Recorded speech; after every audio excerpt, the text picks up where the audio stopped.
So this one broke just before we got on the air. The Seattle Seahawks are expected to hire Ravens defensive coordinator Mike Macdonald. Wanted your guys' reaction to that knee-jerk right away. Kind of felt like it was trending that way. When you build a dominant defense in college and the pros, best defense in the sport this year, he should have got a head coaching job. Yeah, defensive-minded coach. Seattle, probably, you just got to figure out what you're going to do with Geno Smith. But you have a lot of pieces. They're still relatively young. Yep. And you got a great fan base. We talk about Ford Field and the fans here in Detroit, but man, that 12th man in Seattle, and there's no dome there, and that place is super loud. Well, Rico, think about that division, right? You have McVay with Stafford slinging it around, and then you have Shanahan and that great offense. You need a defensive coach to check some of those guys. Yeah, you even got a little Kyler. Yeah, he throws it around. Just enough to be difficult. Yeah. So the Bengals director of player personnel, Duke Tobin, spoke talking about T. Higgins. I want T. Higgins back, but the pie is only so big. Is Higgins worthy of a slice of that pie for the Bengals? And if not, where do you see him landing? You know what? I like T. Higgins, but I don't know if you break the bank to try to bring him back. Kenny, this is really how good is his agent? How can you trick people into thinking that they need you to be that missing piece to the puzzle? Where's he going to go? I got to see for the rest of the dust to settle on who's going to be coaching where and which quarterbacks move around. Who has the most draft capital? Who makes a trade? I'll give you a name where he'd make sense. Kansas City. See, I don't know. Again, cap space. You got to restructure. Is it real? I think they are going to be a team in the market to try to get a number one receiver. And if their rivals in the AFC don't want T. Higgins, well, be prepared to cover him in a playoff game with 15 throwing him the ball. See, I don't think so. I think Kansas City is really trying to go as cheap as possible because, they got to pay what Chris Jones is up for deal. That's going to be a big piece for them. So he's more valuable. Kansas City is finding out it's what made Bill Belichick in New England and Brady so great. I can't sign everybody, so we got to go cheap somewhere. New England went cheap on receivers. The one time that they brought in Randy Moss, but other than that, all of their receivers, not name brands. I think Kansas City is doing the same. And if Kansas City wins the Super Bowl, they don't need them. That's the new formula. Cookies, I like where you're going. They're not going to spend that money. They'd rather spend it on Chris Jones and T. Higgins. This one I'd like to go to Rico first because it's about one of his guys. Per Mike Florio, Michael Penix hoping to convince NFL teams his knee concern is no concern after 2 ACL tears. Simple question, can he? How are you looking at him if you're wearing your GM hat? I mean, I guess the biggest thing for me, if I'm just wearing my GM hat, I'm looking at what he did last year with an offensive line. Now, if I'm the GM of a team with a bad offensive line, I'm not going to draft him because now it's a liability. He's going to be running for his life. But if I have something that's legit, yeah, because his release is so fast that you're not getting a chance to hit him. So that's the biggest thing for me is he's got to have an offensive line in front of him. I would still take him, Kenny, because he makes NFL throws. He's got an arm. Yeah, I think that he's going to be good in the NFL. Great deep ball thrower. While he's not running a ton, he can. And he's more than just a national championship game. He had a bad day. Doesn't make him a bad quarterback. No, I think he's a guy who should go in the first round. Yeah. This one, I'm kind of bummed out that Mike's not here because he loves a good chance to dunk on this team. An unnamed Jets coach, per The Athletic, called this year, quote, just a effing mess. How bad do things have to be for someone in your own building to be saying things like that? But it was. But you know what?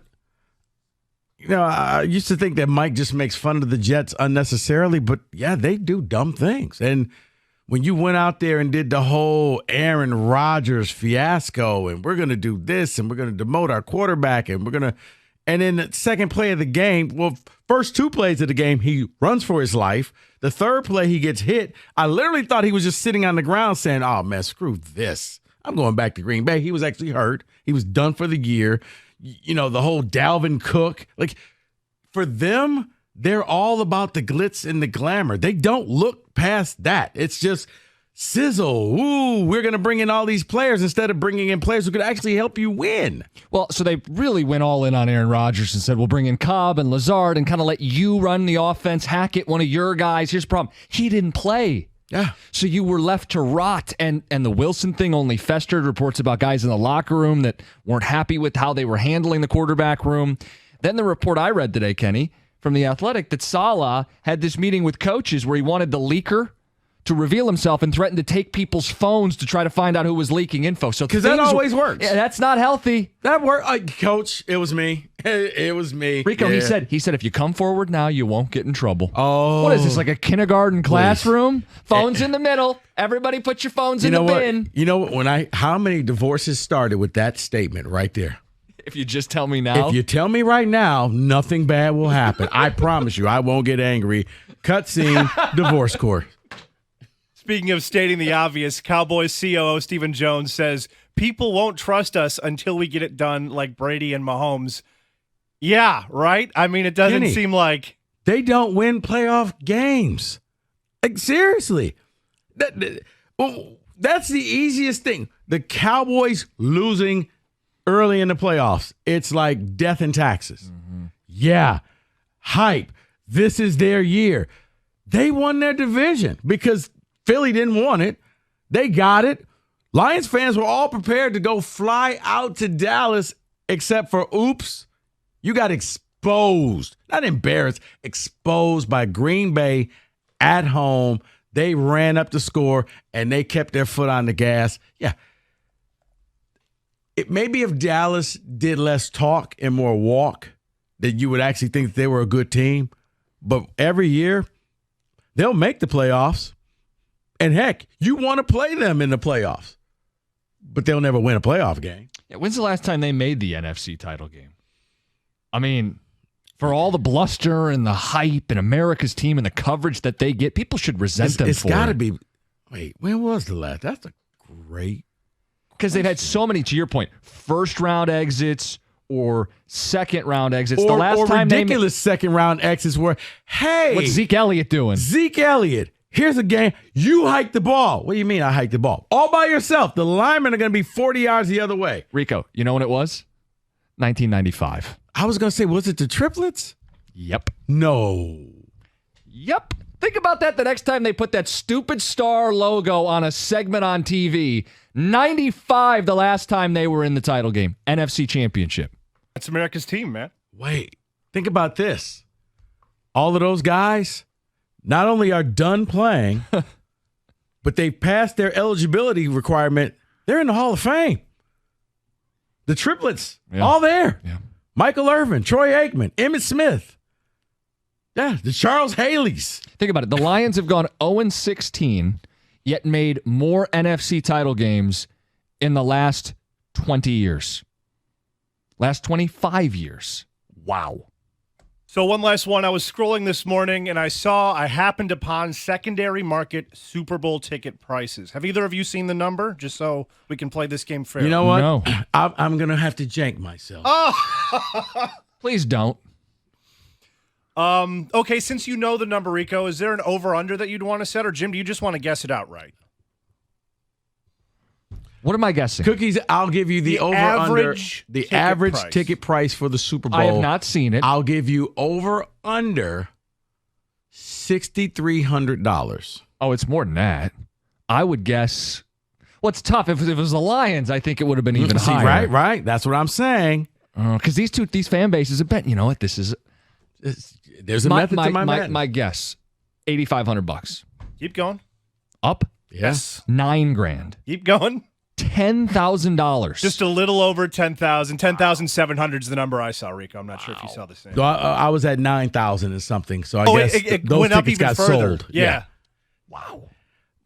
Yeah. Now, if the Lions were in it, you're probably looking at about $20,000. People would have to go to work for free. Just to pay off tickets. Off, yeah.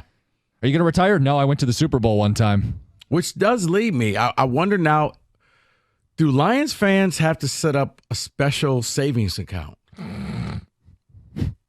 Because this year just all kind of happened. Yeah, but how And quickly? Kenny, I'm sorry, I don't mean to hijack this, but think about, Kenny, if you're a Lions fan and you are, do you need to start setting aside a little money The each Super Bowl month? piggy bank? Yeah. Or just playoff game piggy bank? Yeah, I think you do. So imagine the season ends. You sit down with your wife or your husband. You're redoing your yearly budget, and you go, "We got to set aside X every month for the Super Bowl fund." What do you want for Christmas? Nothing. Just nothing. Give me the. I bet you know what? I bet you people want my gifts now. Money. Give me money. Oh, no. I got you this great robe. Don't need it. Money. It's so impersonal, Rico. Yeah. And Call it the I can Super Bowl fund. It's all I good. can take that money and go to a game. But yeah, if you're a Lions fan, you probably need to start saving up because, man, $10,000 and you know prices only go up. So next year, and if the Lions make the Super Bowl, you can forget about it. All bets are off. And that is in football today.